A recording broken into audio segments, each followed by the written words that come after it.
Hello everyone. Welcome back to STS, Science, Technology, Economy, 스트래티지 등을 고민하는 곳입니다. 대우조선 해법은 난제 중에 난제입니다. 산업은행이 지분 67.8% 가지는 동안에 국가가, 즉 세금이 산은과 수출입은행 통해서 대략 14조 1천억 원이 지원이 됐습니다. 현재 대우조선 시총은 2조 1351억 원이니까 산업은행 지분가치 1.5조 원도 안 됩니다. 돈이 다 어디로 간 겁니까? 누가 빨대 꼽아서 다 빼 드신 겁니까? 산업은행은 조선업을 경영할 의사나 능력이 없죠. 이게 당연합니다. 그래서 비난할 거 없고요. 산업은행은 국민들의 세금이 지원되는 통로일 뿐이고요. 사후 관리하고 회수하는 것에 관심이 있을 것이고 경영 간섭 안 할 겁니다. 그러니까 대우조선 경영은 경영진의 지휘하에 임직원들이 하는 겁니다. 산업은행 입장은 저 지긋지긋한 대우조선에서 탈출하는 거 아니겠습니까? 통째 매각이 여의치 않으니까 쪼개서, 즉 방산과 상선을 분리해서 매각한다, 이런 움직임이 이제 보도가 되고 있고요. 어떤 분들은 현대중공업 인수가 EU 반대로 좌절됐으니까 삼성중공업이 인수하라면 이전 주장도 합니다. 제가 보기에는 이런 주장들 전부 다 틀렸다, 완전 틀렸다고 보고요. 이 근거를 먼저 한번 정리를 하고, 이미 사망한 대우조선이 스스로 명예롭게 부활하는 전략을 고민해 보겠습니다. 잠수함, 전투함 이런 거 만드는 곳, 이걸 방위산업 분야, 방산이라고 하고요. 상선, 즉 가스 운반선, 컨테이너선, 유조선, 해양 플랜트 하는 거 이런 걸 상선이라고 합니다. 그래서 방산과 상선을 다 포함해서 대우조선 통째로 살려는 곳 없지 않습니다. 가격 불문하고 베팅할 곳은 중공일 거라고 보입니다. 일본은 상선 분야는 프리미엄 왕창 주고 고가에라도 사가고 싶을 것으로 이렇게 짐작됩니다.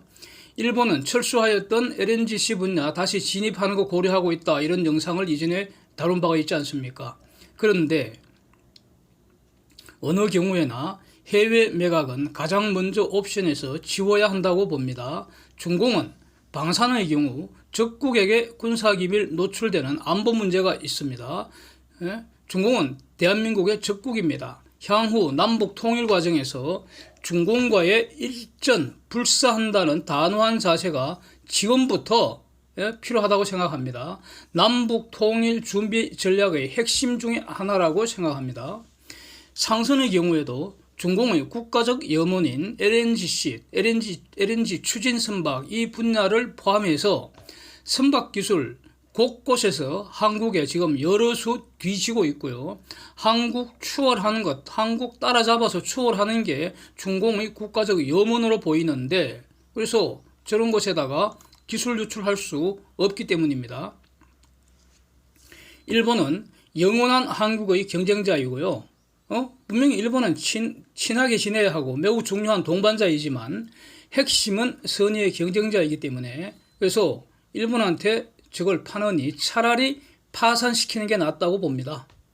그래서 파산시켜서 한 푼도 못 건지는 한이 있더라도 해외 매각은 안 된다고 봅니다. 다음으로 국내 매각 검토하는 전제가 무엇입니까? 지금 같은 대형 조선사 3개 체제로는 공급 과잉의 문제가 주기적으로 발생한다는 우려입니다. 근데 저는 이 전제가 틀릴 수 있다고 봅니다. 패배주의, 소극적인 발상 아닐까 이렇게 생각합니다. 한국의 조선 3사 체제가 공급 과잉인지 여부, 그거는 글로벌 수요와 경쟁자인 중공의 공급 능력에 의존하는 그런 상대적인 개념이고요. 우리가 대응할 수 없는 문제는 아니라고 봅니다. 여기서 안건은 수요가 감소할 때 공급도 줄이는, 그래서 공급 줄이는 비용, 다운사이징 비용을 최소화해서, 그래서 지속 가능한 사업 모델을 구축하는 문제로 귀결될 뿐입니다. 그래서 이것을 뒤에서 이제 집중적으로 보려고 하는데, 일각에서 제기하는 삼성중공업과의 합병 문제, 이것도 일고의 가치 없다고 보는데, 왜냐하면 합병 시 시너지 효과 전혀 없습니다. 대우조선만의 고유한 특성이 없다고 보기 때문에 지금 대우, 삼성, 현대 다 비슷하잖아요. 예? 대우만의 고유한 어떤 그런 게 없잖아, 특성이 없지 않습니까? 그래서 현대 대우 합치는 것도 마찬가지고요. 삼성 대우 합치는 것도 단순한 양적 뻥튀기에 불과합니다. 그런데 지금은 양적 성장할 때가 아니고요. 질적 성장, 즉 기술 개발과 장기 성장 모델, 장기 성장 전략 이거 고민할 때라는 겁니다. 삼성중공업은 미래 선박, 해양 플랜트, 해양 도시, 원자력 추진, 부유식 원자력 발전, 인공지능 이용한 완전 자율 운항, 탄소 포집, 에너지 전환 이런 분야 연구 개발 집중해야 하는데 대우조선과 합병해서 무슨 도움이 있겠습니까? 네, 도움 0입니다. 0. 산업은행이 설사 지분을 전부 공짜로 준다 해도 거절해야 한다고 봅니다.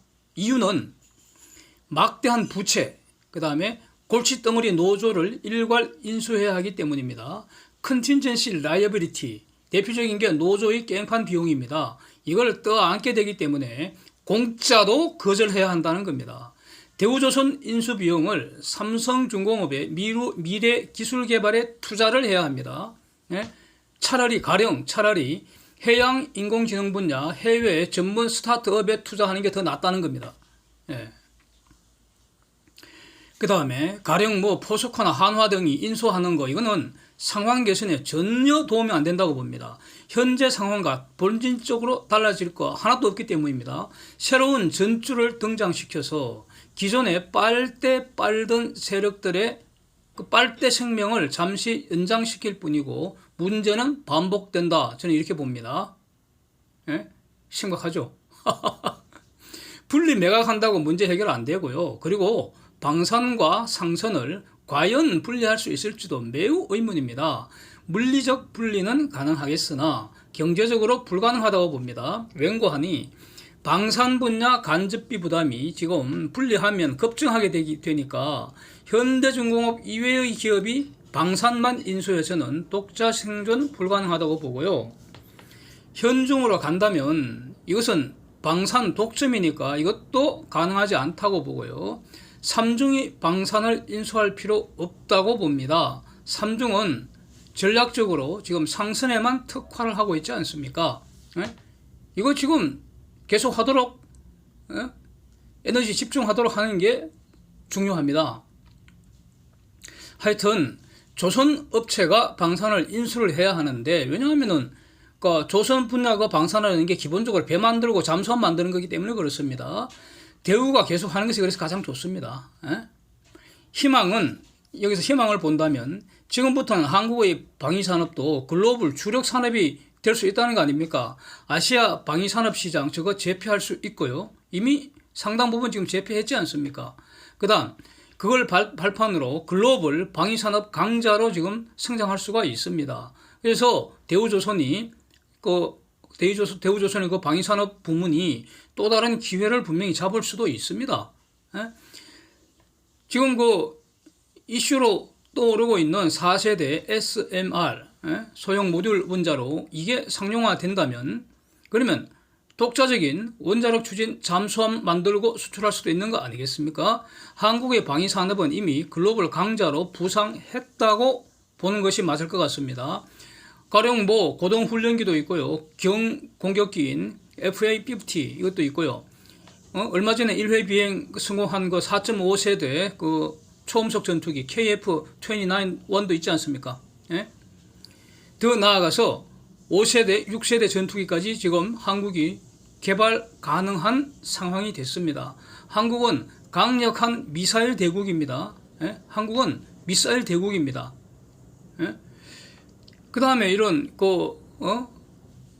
기갑 수단들, 탱크나 장갑차나 자주포 막강하지 않습니까? 글로벌 거의 탑이지 않습니까? 레이저 무기, 드론 이런 것도 거의 글로벌 탑이라고 볼 겁니다. 이렇게 발전해 나갈 수 있습니다.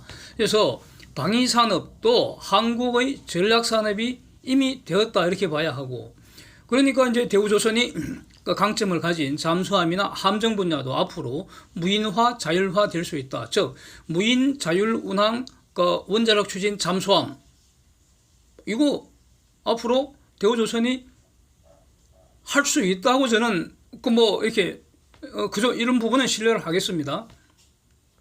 그래서 조선 방산 분야도 발전할 여지 매우 크다는 점 이걸 이렇게 인정을 한다면 하여튼 대우조선 임직원이 지금 새롭게 뭔가 혁신해서 단합해서 스스로 해결하고 그래서 국가에게 진 빚 청산하고 명예롭게 정상기업으로 복귀하는 거 이 전략을 고민하는 것이 가장 바람직하다 저는 이렇게 봅니다. 그래서 상선은 물론이고 이 방산 분야도 글로벌 수요를 한국이 독점적으로 공급하는 영역을 더 확장하겠다. 이런 그러니까 적극적으로 이렇게 접근하는 것이 과잉 공급 우려를 돌파를 할 수 있는 그런 자세 아닌가. 그래서 이걸 가능하게 하는 대우조선의 최후의 마지막 전략 이걸 고민해야 하지 않는가. 이런 의견입니다. 이거 핵심은 직원들 특히 노조의 자발적 협조라고 보고요. 이거 본질은 주기적으로 발생하는 일시적 불황기에 즉 수요가 감소하는 그 시기에 공급을 최소 비용으로 줄일 수 있는 유연한 구조를 만드는 겁니다. 이것은 정교하고 합리적으로 고정비 구조를 바꿔야 합니다. 여기서 출발해야 합니다. 대우조선 더 이상 지원은 불가능합니다. 단돈 1원도 추가 지원은 불가능합니다. 그래서 죽든지 살든지 대우조선이 스스로 해결해야 합니다. 그래서 만약에 그러다가 대우조선이 진짜 죽어버리면 파산되어버리면 투입된 공적 자금은 저건 어차피 매몰 비용이니까 털어버리고요. 장부에서 지워버리면 됩니다. 남은 계약은 삼성중공업, 현대중공업에게 계약 이전시키면 되고요. 남은 자산은 고철값으로 필요하면 일부 매각해서 회수해버리고요. 안 되면 다 그냥 쓰레기 처리해버리고요. 유능한 직원들이 있다면 개별적으로 경력직 채용 절차 밟으면 됩니다.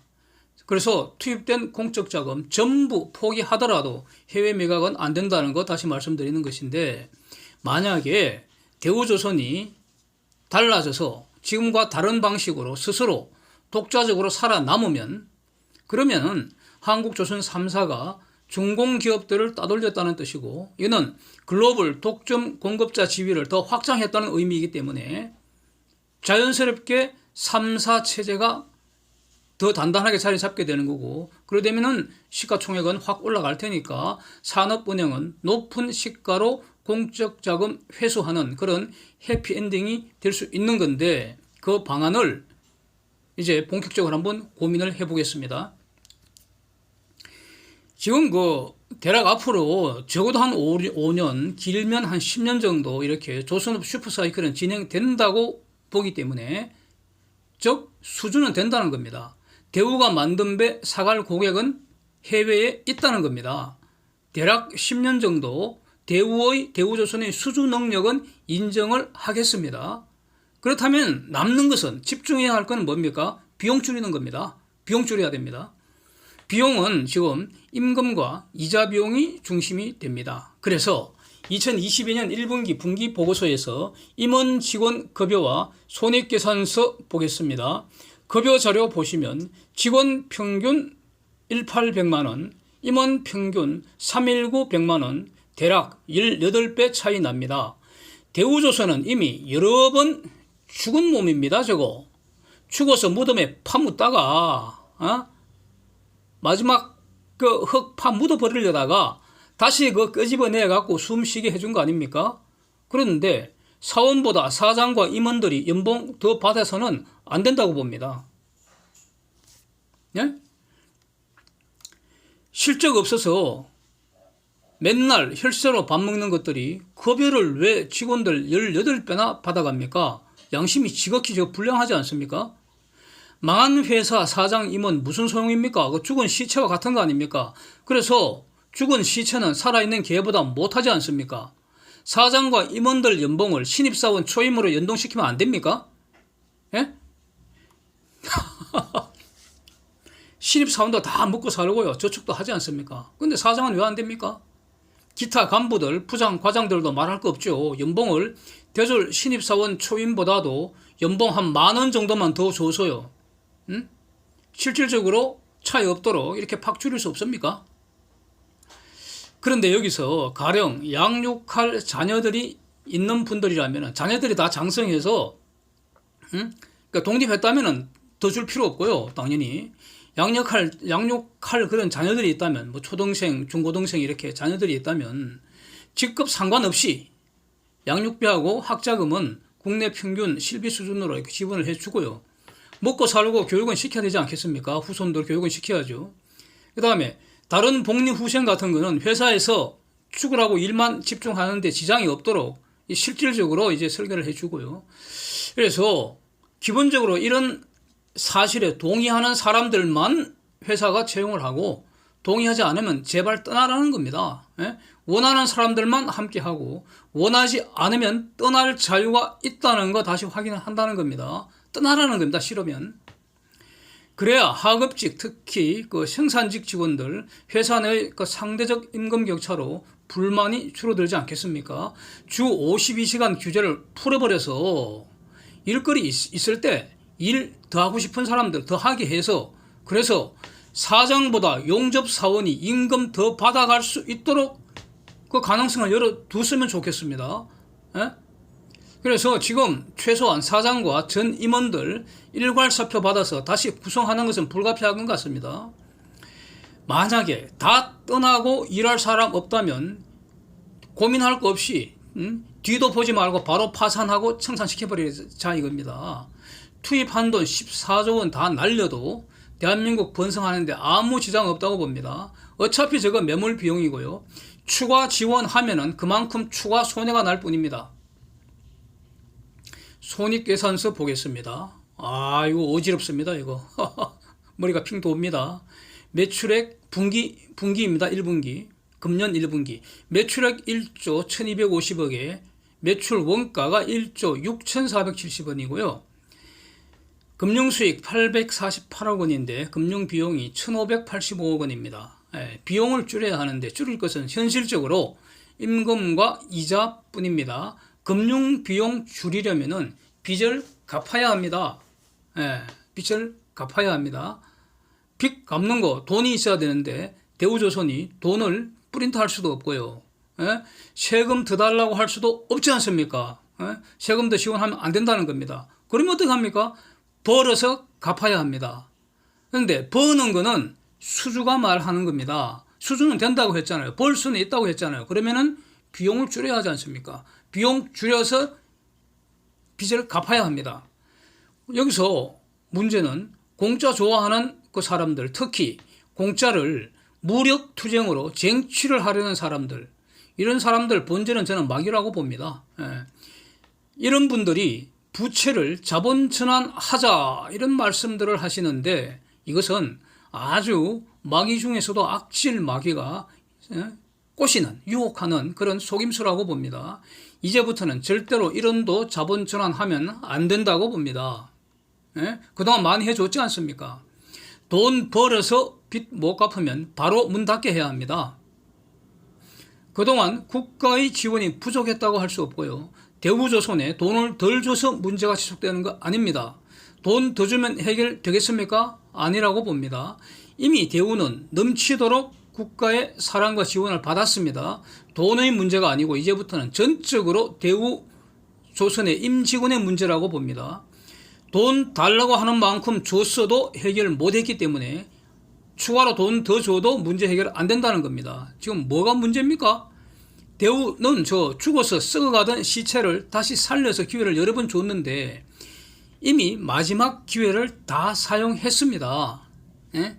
더 이상 1원도 지원하면 안 된다는 건데 그래서 죽은 것처럼 일해야 할 텐데 가령 삼성이나 현대와 동일한 노동을 하고 있으니까 동일한 임금을 달라고 그래서 동일 노동, 동일 임금 이렇게 하면서 임금 더 달라고 파업하면은 이거는 지극히 매우 부당하고 불공정하다고 봅니다. 정의에 어긋난다고 봅니다. 왜 그렇습니까? 삼성이나 현대에 세금 투입된 사실이 있습니까? 같은 일 해도 다른 임금 받는 게 당연하고요. 그게 시장경제 원칙입니다. 동일 노동, 동일 임금은 정치 투쟁 세력들의 악질적인 선동 문구일 뿐이라고 봅니다. 임직원이 임금, 삼성이나 현대보다는 더 적게 받고요. 일은 더 많이 해야 하고 이렇게 죽자 사자 벌어서 빚을 갚아야 한다는 겁니다. 사장과 임원들 차량 지원 등도 싹 없애버리고요. 사원들하고 동일하게 공용 차량 공동 이용하게 하고요. 와신 상담 참고할 필요 있지 않겠습니까? 그 사장실 뭐 소파 같은 거 싹 없애버리고요. 테이블이 있다면 테이블 그 바닥에다가 그제도 그 자갈 깔아놓고 그 위에서 무릎 꿇고 회의를 해야 될 거 아닙니까? 그런 태도가 필요하지 않겠습니까?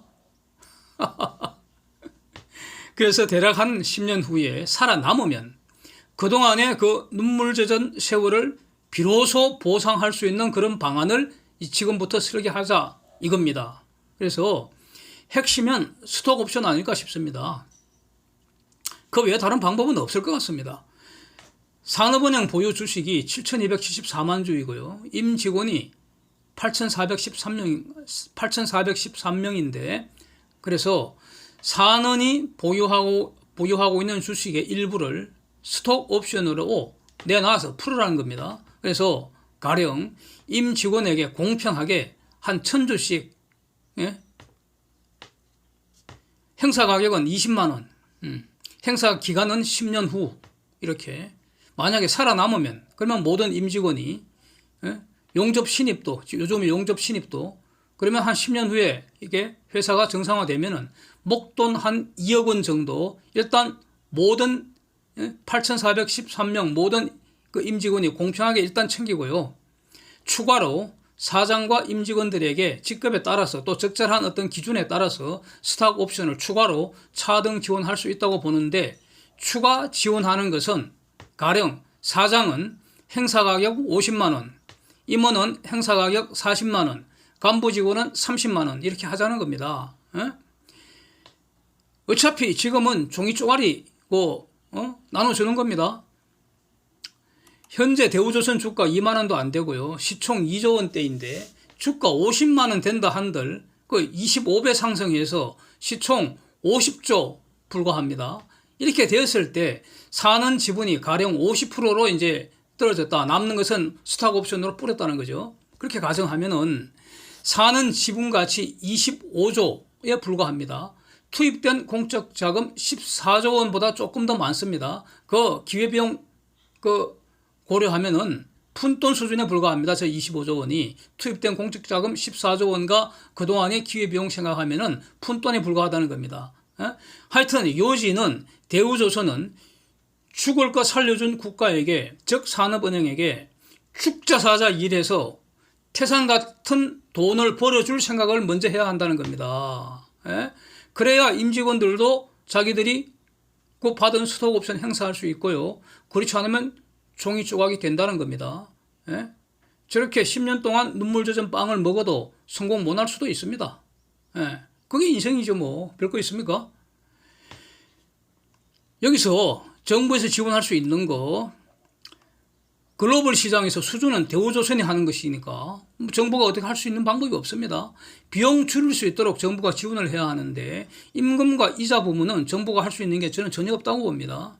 할 수 있는 거 한 두 가지 정도 있을 것 같습니다. 가령 첫 번째로 후판 가격 이거 하락시키는 거 이게 합리적이라고 봅니다.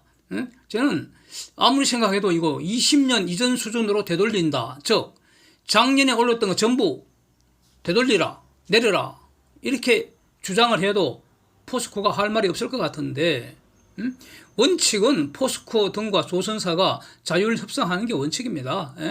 당사자가 자율적으로 해결해야죠. 그러나 그 과정에서 정부가 정말로 적절하게 행정 지도할 수는 있다고 보고요. 그리고 이제 그 결과는 조선 3사에게 동일하게 적용되어야 한다고 보고요.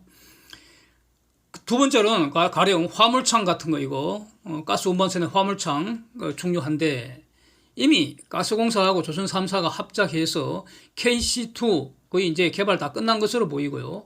대우, 삼성, 현대도 모두가 독자적인 모델을 갖고 있는데 여기서 만약에 정부가 지원한다면은 그 가스공사 등을 통해서 한국형 화물창을 적용한 가스 운반선 발주를 해주는 겁니다. 어차피 필요하잖아요. 가스 운반선 필요합니다. 그러니까 이걸 발주를 해줘서 조선사들이 한국형 화물창을 사용한 그 실적을 쌓을 기회를 주는 것, 이게 필요하지 않는가 싶습니다. 그래서 후판 가격 팍 내리고 화물창에 국산품 채용돼서 그래서 이걸 기초로 해서 그 해외에다가 그 국산 화물창을 팔 수 있도록 그래서 장기적으로 실적을 개선시키도록 도와주는 거, 이게 지금 정부가 할 일이 아닌가 이렇게 생각이 되고요. 이 모든 지금까지 말씀드린 이 모든 것의 본질은 자유입니다. 자유. 구조 조정의 자유이고요. 해고의 자유를 전제로 한다고 봅니다. 원청은 임금을 고정비로 하는 것이고요.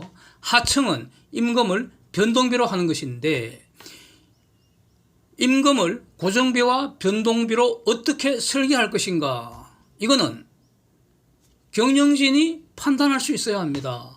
네? 하청 구조 설계하는 거, 그거는 경영진이 아주 나쁜 놈들이거나 악한 놈들이기 때문에 그런 게 아닙니다. 절대로 아닙니다. 네? 경영진도 가급적 많은 분들을 먹여 살리고 싶을 겁니다. 그 점은 의심하지 않습니다. 그리고 많은 월급을 주고 싶겠죠. 네? 그런데 경영 환경 변화에 최소 비용으로 적응하지 못하면 전부 죽게 됩니다. 그래서 최소 비용으로 경영 환경 변화에 적응을 해서 모두 죽는 게 아니라 일부 해고할 수 있도록 하되 그 해고 비용이 되도록 미리 동의를 받아서 설계하는 겁니다. 예? 이게 싫으면 떠날 자유를 전제로 하는 겁니다. 예? 강제 노역시키는 거 아니지 않습니까? 예? 이게 싫으면 떠나야 합니다. 그래서 모두가 원청이 될 수가 없고요. 또 원청과 하청을 어떻게 설계할지는 전적으로 경영진의 경영 판단에 맡겨야 하는 것이고요. 다만 하청 구조가 악질 다단계로 되는 것은 막아야 하겠죠. 그런 건 허용할 수가 없습니다. 예? 예. 그렇고 이것이 당연한 것인데도 불구하고 제가 볼 때는 그렇습니다. 그 좌빨 마귀들이 특히 그 계급투쟁 또는 노동해방이라는 그런 낡은 이념을 그 밥벌이용 선동수단으로 활용을 한 것으로 보이고요. 이거 더 나아가서 권력을 사기쳐서 훔치는 그런 재료로 활용을 했던, 즉 민주화 운동 가장하여 민주주의 파괴해온 그런 악마들. 네? 저는 그 악마들 중에서도 최악질들이 그 악마 변호사들이라고 생각을 하고요. 예? 대표적인 분 중 한 분이 엽기적 뇌물 귀신 노무현도 그 중에 한 분이라고 저는 평가를 하겠습니다. 이렇게 평가하고 있습니다, 저는. 그래서 민주화 운동 그 가장한 좌빨 마귀들의 선동질에 세뇌를 당해서 철진한 그 노동운동 투사로 변질된 일부 그 노조원들, 이분들 때문에 지금 당연한 상식이 통하지 않는 상황이 된 것으로 저는 이렇게 그 정리가 됩니다. 그래서 이번 그 대우조선 하청노조 점거농성 그 당시에도 정치 구호가 난무했지 않습니까? 예? 정치투쟁 선동으로 지금 변하지 않았습니까? 예? 특히 외부에서 더 심하게 싸우라고 부채질하던 그 모든 세력들, 정치 세력들, 예? 뭐 희망버스 포장을 해서 그거 절망버스 아닙니까? 패망버스 아닙니까? 이걸 동원을 해서 원정 데모하려고 원정 선동질하러 지금 다 모여들었다는 건데, 그래서 모여갖고 뭐 한다는 겁니까? 그 시행지랄 구판 벌이는 거 아닙니까? 근데 하청노조가 항복해버린 거죠. 저는 실질적으로 항복이라고 봅니다. 항복하는 것이 최선의 수라고 저는 생각하고요. 그래서 항복하는 바람에 김이 팍 새버렸습니다. 도대체 지금 그 혈세가 무려 14조 원 이상 투입된 대우조선, 지금 꼬라지가 저 모양인데, 지금 하청노조가 노조 전임자 월급도 달라, 사무실도 달라, 이런 주장이 지금 말이 되는 소리입니까? 이게 택도 없는 소리 아니겠습니까? 그래서 요거 안 들어주면 다 죽겠다고 협박을 해도 요구 조건 절대 들어줄 수 없는 겁니다. 싫으면 떠나면 되는데 왜 남의 회사에서 불법 농성을 하는가 이겁니다. 그래서 저런 분들하고는 함께 할 수 없는 거 아니겠습니까? 예, 예, 그렇게 생각합니다. 그래서 저는 그 대우조선이 민주노총 이게 탈퇴하는 것이 맞다고 보고요. 예, 맞다고 봅니다. 이것은 노동운동의 자유와는 관계없다고 봅니다. 예? 노동운동은 헌법상 기본권이니까 예? 자유롭게 보장하는 게 맞습니다. 그런데 지금 그 대우조선은 생사 기로에 있기 때문에 이거 다 알면서도 위에서 봤던 그런 조건들에 동의할 수 있다고 보고요. 이 좌빨 세력들하고 연대를 해서 정치투쟁, 이념투쟁하는 그런 노조 분들과는 같이 갈 수 없는 것이고요. 그래서 더 이상 관용하고 포용할 수 없다고 저는 봅니다. 합리적인 어떤 그 근로조건의 개선을 요구하는 경우에는 이것을 가급적 수용을 해서 상생하는 방안을 설계를 하자는 것인데 핵심은 실질적으로 상박하후 원칙 이게 대우조선에게는 필요하지 않을까 싶습니다. 그래서 용접사원이 사장보다 임금 더 받을 수 있는 구조, 호황기에는 하청이 원청보다 더 많은 급여 가져갈 수 있도록 그렇게 설계를 해보자는 겁니다.